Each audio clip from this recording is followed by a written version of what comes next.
The world is facing a global debt crisis. Let's have a look. Good afternoon, everyone. Florian Heise here, and welcome to another episode of Heise Says. I've got my afternoon stein of coffee, and for my coffee break, I thought we would have a look at this article from the ABC. The World Bank warns of a wave of debt which could swamp the global economy. Are we heading towards a new GFC? Is this global debt crisis about to burst? Before we go through this article, I am going to have a sip of coffee and give you all a moment to let me know in the comments what you think. That's good. Nice coffee. So, let's have a look. The World Bank has warned the largest and fastest rise in global debt in half a century could lead to another financial crisis as the world economy slows. And this seems to be something we're seeing again and again. I mean, let's just look at some Australian examples, because I'm an Australian YouTuber. Just look at our GDP growth, which is trending down, guys. And look at our wage growth. Yeah, it's pathetic. And the arrears rates. These are the three things I just want to draw to your attention now. Because even though mortgages are so cheap, money is so cheap to get now, people are still struggling. The Global Waves of Debt report looked at the 4 major episodes of debt increases that have occurred in more than 100 countries since the 1970s. The Latin American debt crisis of the 1980s, the Asian financial crisis of the late 1990s, and the global financial crisis from 2007 to 2009. It's almost like the Austrian model of business cycles is right. Almost like that, isn't it? Well, I'm just doing a lot of reading at the moment, trying to find some books at bookshops, because I've left it too late to order over Christmas, but I'll make some videos on it next year. The bank said during the fourth wave, from 2010 to 2018, the debt to GDP ratio of developing countries has risen by more than half to 168%. And we will jump over to one of my favorite websites, and let's just have a look at the indicators. We'll jump to good old Australia, Aussie, and we will look at some different indicators here. You can see we've got them all here if you're not familiar with it. You know, it's government debt to GDP, current account to GDP, current account. We go government debt to GDP. What are we sitting at? It's a percentage of GDP is at, where is it? We'll jump onto it here. It's gone down to negative 0.6. So Australia recorded a government budget deficit equal to 0.6% of the country's gross domestic product. So, we're going down. They're pushing for it. They are pushing for it. And what's our debt to GDP? Last 40.7, previous 40.7, highest 40.7. So our debt to GDP is the highest that it's ever been. What else can we have a look at? What else? Consumer household debt to GDP. We'll bring this one up here for Australia. And we're sitting at 119.3%. Just keep that in mind, everyone. Keep that in mind. That's not a good sign. It's not a good sign. Do they have some of the other ones here? Here we go. We can have a look at some of the other ones. So we're number 2 in the world. We're number 2 in the world. Proud to be Australian, guys. That was a faster increase on an annual basis than during the Latin American debt crisis. Problematically, the rise in debt has been across both private companies and governments across the world, amplifying the risks if there is another global financial crisis. So before we go any further, I know that some people are going, someone left in the comments going, can you recommend a happy channel? All the negativity is getting to you. Okay, well, here's a solution. Let everyone know in the comments what you are doing to prepare for this. A lot of us are expecting that there will be some, economic tough times ahead. What strategies are you implementing to prepare to protect your wealth and to protect your family? Let us know in the comments. Are you, investing in precious metals? Are you investing in cryptos? Are you, setting yourself up in a more remote location to be more sustainable, that you don't need to depend on other services? Are you prepping? Are you stocking up on food? What are you doing? Let people know your different suggestions, because I think it would be interesting to hear.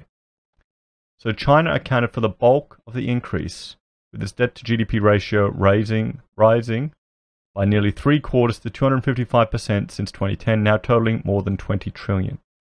However, most emerging economies saw their debt rise over the 8 years. Build-up of private and public debt.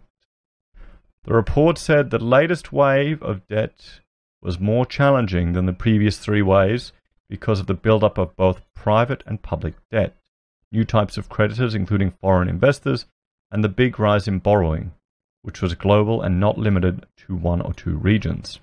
Poorer countries have also increasingly borrowed from non-traditional lenders such as China, which offer less favorable loan conditions, including higher interest rates and requiring stakes in projects as collateral. So, I mean, this is the strategy the Chinese are using, and the Belt and Road is one example where they're using their money to get political leverage and control, and we're just giving it away for free. I don't understand. Seems like a smart strategy that they're doing. But don't worry, I'm sure Australia will just give away more foreign aid. Well, that's a whole other topic. World Bank President David Malpass, a former US Treasury Department official, said governments needed to strengthen their economic policies to make their countries less vulnerable to financial shock. Okay, so how can Australia do that? I'm just going to bring up one little chart here. Just a little chart, which is the current cash rate in Australia. Now, what would happen if there was a drastic global economic shock and that affected our economy, and they tried to pull that down? It can only go negative, can't it? It can only go negative. And let's jump back here, and I'll bring up the OEC, the Observatory of Economic Complexity, guys. For those of you that aren't familiar, Australia isn't a very complex economy. We also have the Harvard Atlas, and this is an alternative methodology for measuring the complexity of our economy. And here we're rated at 93 in the world. The OEC, we're rated at 59th in the world. But one thing that's consistent with both of them is the balance for our exports. China is the biggest one. And we just read before that China is one of the biggest, has one of the highest debts in the world to GDP ratios. So all these things should be considered. So if say there was a shock in China, and our cash rate is here, what are they going to do? Our governor has told us that if it hits 0.25 cash rate, they're going to start doing QE. And that is going to have an impact on all of us. Something's happening here with my software. Let me press escape. There we go. The size, speed, and breadth of the latest debt wave should concern us all. It underscores why debt management and transparency need to be top priorities for policymakers, so they can increase growth and investment and ensure that the debt they take on contributes to the better development outcomes for the people, he said. Pressure on governments to prevent a future crisis. The report said low interest rates globally reduce the risk of a crisis for the time being. However, the World Bank's Vice President for Equitable Growth, Finance and Institutions, Celia Pazabasculi, said the dangers were building up. History shows that large debt surges often coincide with financial crises in developing countries, at great cost to the population, she said. The report said that total debt in developed countries remained near the record levels reached in the aftermath of the GFC at around 265% of GDP in 2018, or 130 US trillion. While government debt has risen to a height of 104% of GDP, 50 trillion, private sector debt has fallen slightly amid deleveraging in some sectors. Total debt has fallen since 2010 to 2/5 of advanced economies, or in 2/5 of advanced economies. Are we considered an advanced economy anymore, guys? The World Bank and the International Monetary Fund have been warning for some years about the build-up of global debt since the GFC. The new report has upped the pressure on governments to prevent another debt crisis. It found that of 519 cases of debt surges in 100 emerging and developing countries since 1970, roughly half ended in financial crisis. Mr. Malpass called on governments to improve management of their debts, to lower borrowing costs, and said both governments and creditors need to be more transparent about loans. Emerging and developing economies already are more vulnerable on the variety of fronts than they were ahead of the last crisis, he said. 75% of them now have budget deficits. Their foreign currency denominated corporate debt is significantly higher, and their current account deficits are 4 times as large as they were in 2007. Under these circumstances, a sudden rise in risk premiums could precipitate a financial crisis, as has happened many times in the past. So there you go, guys. What do you think will happen? Let's have a look at the key points again.